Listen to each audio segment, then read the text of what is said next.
కొన్ని వార్తాపత్రికల్లో మా సంస్థల గురించి ఏవేవో రాశారని సన్నిహితులు చెప్పారు. ఈనాడులో జగన్ బొమ్మ వేసి బ్యానర్లో కర్ణాటకలోనూ పోగేశారు అనే కథనం రాశారు. జగన్ నేను కర్ణాటకలో భారీ ఎత్తున స్థిరాస్తులు సేకరించామని సీబీఐ దర్యాప్తుకు హాజరైన సందూర్ పవర్ జీఎం గోపాలకృష్ణన్ మురళి తన వాంగ్మూలంలో వాటిని వెల్లడించారంటూ మాకున్న స్థలాలు పొలాల వివరాలను ఈనాడు రాసింది. ఈ రోజు ఈనాడు పెట్టిన శీర్షిక రాసిన తీరు వరకు అంతా అభ్యంతరకరంగా ఉంది. 3.5 దశాబ్దాల చరిత్ర కలిగిన పత్రిక జర్నలిజం విలువలకు పాత్ర వేసి ఇలా రాయటం ఎంతో విచారకరం.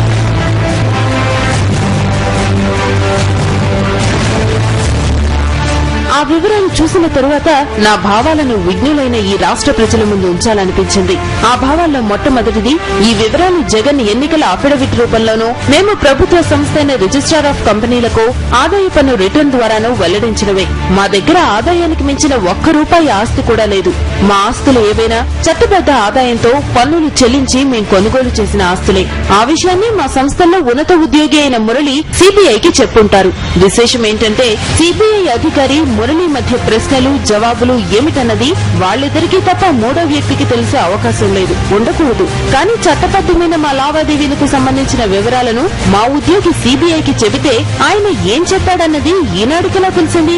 ఈ ఒక్క సందర్భంలో మాత్రమే కాదు, దర్యాప్తు ప్రారంభించిన 2011 ఆగస్టు 10 నుంచి ఈ రోజు వరకు ఇలా వందల కొద్ది కథనాలు నేరుగా గిట్టని మీడియా సంస్థల చేతుల్లోకి ఎలా వస్తున్నాయి? ముందుగానే చెప్పినట్టు మా వ్యాపారాలు, వ్యాపార లావాదేవీలు, ఆస్తులు ఇవేవీ మేం ప్రజలకు కనిపించకుండా దాచుకోలేదు. ఇవి రిజిస్ట్రార్ ఆఫ్ కంపెనీస్ కి మాకుగా మేం వెల్లడించినవి. ఇవి ఐటీ శాఖకో ఎన్నికల సంఘానికో మేం సమర్పించిన వివరాల్లోవి. ఇవి వివిధ సంవత్సరాల్లో మేం చేసిన కొనుగోళ్లకు సంబంధించినవి.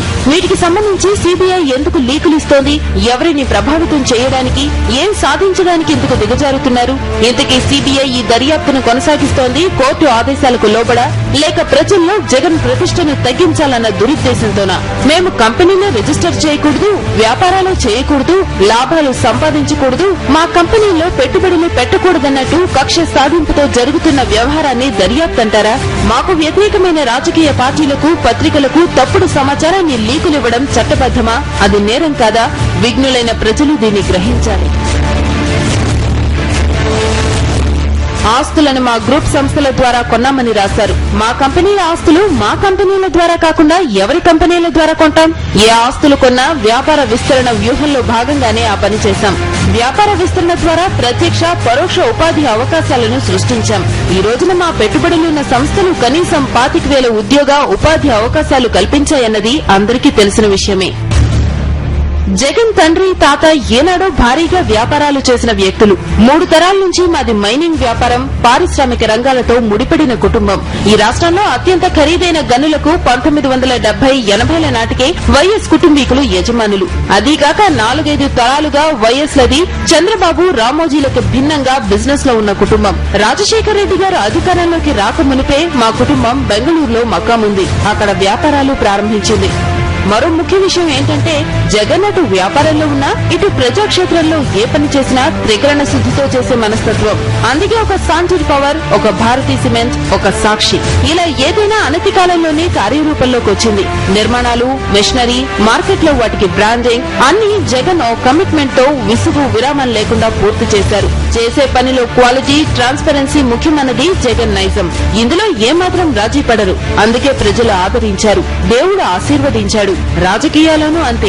ఒక్కసారంటూ నల్లకాల్వ దగ్గర మాటిచ్చి కదిలిన తరువాత ఇక వెనక్కి తిరిగి చూసే మనస్తత్వం లేదు. ప్రజలకు జగన్ కంపెనీల మీద గాని, జగన్ పార్టీ మీద గాని ఆకాశమంత విశ్వాసం ఉందంటే అందుకు కారణం జగన్ వ్యక్తిత్వమే. ఈ వ్యక్తిత్వం వల్ల ఒక్కోసారి జగన్ బాగా కష్టపడిన సందర్భాలు ఉన్నాయి. కానీ నమ్మిన బాటలో నడిచే ఎవ్వరూ నష్టపోరు. జగన్ కు లొంగే మనస్తత్వమే ఉంటే, రాజీ పడే ధోరణి అలవడి ఉంటే, విలువలన్నిటికీ తిలోదకాలిచ్చి ఉంటే ఏనాడో కేంద్ర మంత్రో, ముఖ్యమంత్రి అయ్యుండేవారు. మరో వంక వీరందరి కుట్రల ఫలితంగా జైల్లో ఉన్న ప్రజా సమస్యల మీద ఉద్యమించండి అంటూ జగన్ అక్కడి నుంచే పార్టీ శ్రేణులను పరుగులు తీయిస్తున్నారు.